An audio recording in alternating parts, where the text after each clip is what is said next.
Hello everyone, তো আবার একটা মিনি ভ্লগ নিয়ে অনেক দিন পর চলে এলাম তোমাদের সাথে একটু গল্প করতে। তো তোমাদের সাথে আমি একটা জিনিস শেয়ার করব, যেটা হচ্ছে আমাদের বিষ্ণুপুরে পোড়ামাটির হাটে মিউজিক ফেস্টিভ্যাল। গত 3 দিন ধরে এই ফেস্টিভ্যালটা চলছিল।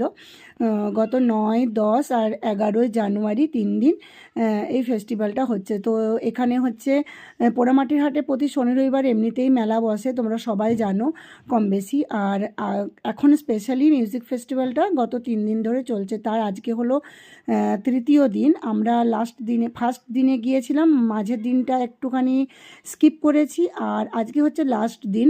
তো মিউজিক ফেস্টিভ্যালের মানে এখানে সবথেকে বেশি আমার যেটা ভালো লাগে সেটা হচ্ছে এই যে লাইটিং আর এই যে সাজানোটা। এই পোড়ামাটির হাটটা এত সুন্দর রূপে সেজে ওঠে যে মানে দেখলেই খুব ভালো লাগবে। তো আর এটা হচ্ছে আমাদের ওয়াকিংয়ের পথ, আমরা রোজই এই পথ দিয়েই ওয়াকিং করতে যাই বিকেলে। তো আজকে যেহেতু একটুখানি এটা আমরা মেলা প্রাঙ্গণে এসেছি, তার জন্য একটু হালকা করে সাজুগুজু করেও এসেছি। তো দেখো বিষ্ণুপুরের যেটা স্পেশালিটি সেটা হচ্ছে পোড়ামাটির মন্দির। পোড়ামাটির মন্দির পেছনে আছে, আর ওপরে একদম ওপেন স্টেজ করেছে যেখানে শাস্ত্রীয় সঙ্গীত চলছে। আর এখানে পুরো এক পাশে হচ্ছে খাবারের স্টল, আর এক পাশে হচ্ছে হাতের তৈরি সমস্ত কিছু জিনিস এখানে বিক্রি হয়।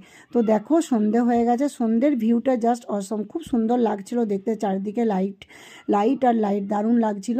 তো যাই হোক, আমরা ফার্স্ট দিনে একটুখানি ভিডিও করে রেখেছিলাম এই যে মেলা টেলাগুলো, মানে কি কি বিক্রি হয় সেসব সম্বন্ধের জিনিস।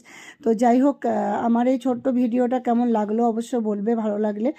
আর আমি অনেক দিন ভিডিও করা ছেড়ে দিয়েছি, ঠিকমতো হয়তো ভিডিওটা বানাতেও পারছি না, তাও যতটুকু চেষ্টা করলাম তোমাদের সাথে শেয়ার করবার। তো চলো আবার অন্য সময় হয়তো অন্য কোনো ভিডিও নিয়ে দেখা হবে। সবাই ভালো থেকো। তো এখনকার মতন সবাইকে টাটা।